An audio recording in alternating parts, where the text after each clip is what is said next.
अंतर्जातीय अंतर्धर्मीय अध्यक्ष आदरणीय नरेश जी का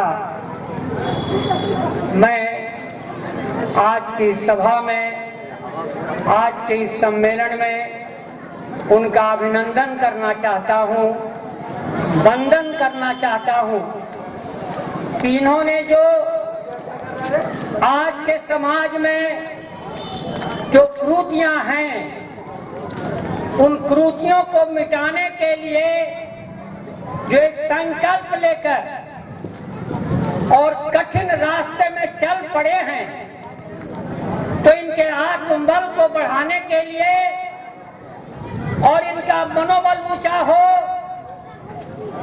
समाज में इनके द्वारा जो बातें रखी जा रही है, समाज की माताएं, समाज की बहनें, समाज का पुरुष वर्ग इनके साथ जब तक खड़ा नहीं होंगे तब तक इनका कार्य और समाज का जो दुर्गुण है वह मिट नहीं सकता है। और इसलिए इनके कार्यों का समर्थन करना होगा, साथ चलना होगा और उन कठिन रास्तों पर इनको आगे बढ़ाने के लिए इनको हमेशा उत्साहित करते रहना होगा। और इसी निमित्त मैं इनका अभिनंदन करता हूँ। इन्होंने समाज के लिए जो एक कदम आगे बढ़ाया है, जिसको कभी इस देश में लगभग 140 साल पहले इस देश का एक महामानव स्वामी दयानंद सरस्वती ने शुरू किया था। स्वामी श्रद्धानंद ने उसको आगे बढ़ाया। स्वामी विवेकानंद ने उसी कड़ी में पूरे विश्व में अलग जगाने का काम किया। तो आज उन्हीं महापुरुषों के पद चिन्हों पर इन्होंने चलने का जो दुस्साहस किया है, तो इनके दुस्साहस को हम साहस में बदलकर और एक सामाजिक क्रांति ला दें, यही आज का संदेश है। आज यही संदेश है कि समाज के हर घर में हमारी माताएं जागे, हमारी बहनें जागे और हमारा पुरुष वर्ग समाज को एक नई क्रांति की दिशा की ओर ले चले।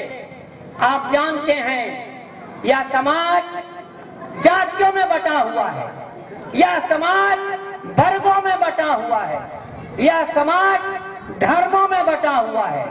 लेकिन आपको पता है कि भगवान श्री कृष्ण, भगवान महादेव, भगवान राम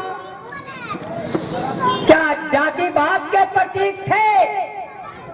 आज एक अति पिछड़ा, जिसको हम कहते हैं हरिजन का नाम लेकर, महात्मा गांधी ने जिन दलित वर्गों का नाम जोड़कर हरिजन किया है, उच्च वर्ग के लोग जो आज ब्राह्मण समाज के नाम से जाने जाते हैं, राजपूत समाज के नाम से जाने जाते हैं, वह कृष्ण को भजते हैं, भगवान शिव को भजते हैं और माँ दुर्गा की पूजा शक्ति की आराधना के रूप में करते हैं। तो क्या वो जाति के आधार पर करते हैं? नहीं। जब हम भगवान को जाति के आधार पर सम्मान नहीं देते, तो स्वयं को हम जाति के नाम पर क्यों अपमानित और सम्मानित कर रहे हैं? आप इस बात को जगाने की आवश्यकता है।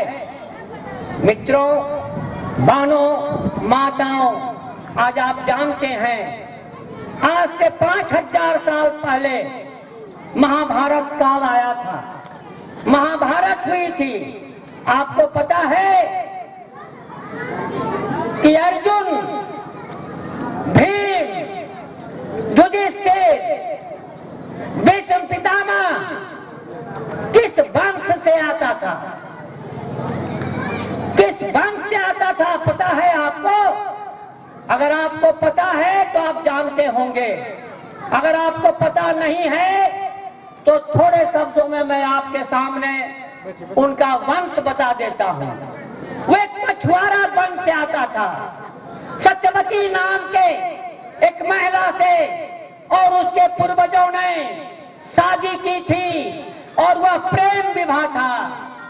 मछुआरा से भीष्म के पिता एक मछुआरी से शादी किया था, उसकी लड़की से शादी किया था और उसी के पूरा संतान, पूरी खानदान थी, जिसको हम आज बहुत ही सम्मान की दृष्टि से देखते हैं। ये 5000 साल पहले की बात थी। तो अगर जात पात की व्यवस्था हमारे समाज में कभी नहीं रही, न शादियों में रही और न जातियों में रही, हमारा समाज एक मानव समाज था। हमने कहा है किताबों में, वेदों में, किर्णवंतो विश्वनार्यम, संपूर्ण संसार को श्रेष्ठ बनाओ। किसको श्रेष्ठ बनाएंगे? मानव जाति को, मानव को श्रेष्ठ बनाओ, पढ़ाओ लिखाओ, बुद्धिमान बनाओ, वैज्ञानिक बनाओ, शिक्षक बनाओ, इंजीनियर बनाओ, वास्तुकार बनाओ, मूर्तिकार बनाओ, सामाजिक कार्यकर्ता समाज में अलग जगाओ।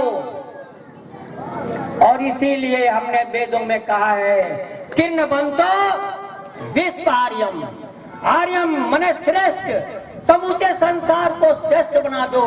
तो आज उसी रास्ते पर आदरणीय नरेश गुप्ता जी चल रहे हैं। तो आप भी श्रेष्ठ बनिए, आप भी महान बनिए और इस नई क्रांति में अपना योगदान देकर अंतर जातीय विवाह को प्रश्रय देकर आप दहेज प्रथा से मुक्त होइए और समाज को एक नई दिशा दीजिए। इन्हीं शब्दों के साथ मैं अपनी बात समाप्त करता हूँ। जय हिंद, जय भारत। आप लोग जाइए नहीं, खाना तैयार है, ऊपर में खा रहा है। आप लोग भी धीरे धीरे जाइएगा, अभी रुकिए, आप लोग उठिए नहीं सब एक साथ, क्योंकि सारे लोगों का एक साथ जगह वहां नहीं है। कृपया बैठिए, आप लोग जाइए नहीं, खाने का व्यवस्था है कोठा पर, रुकिए, जाइए नहीं, बैठिए।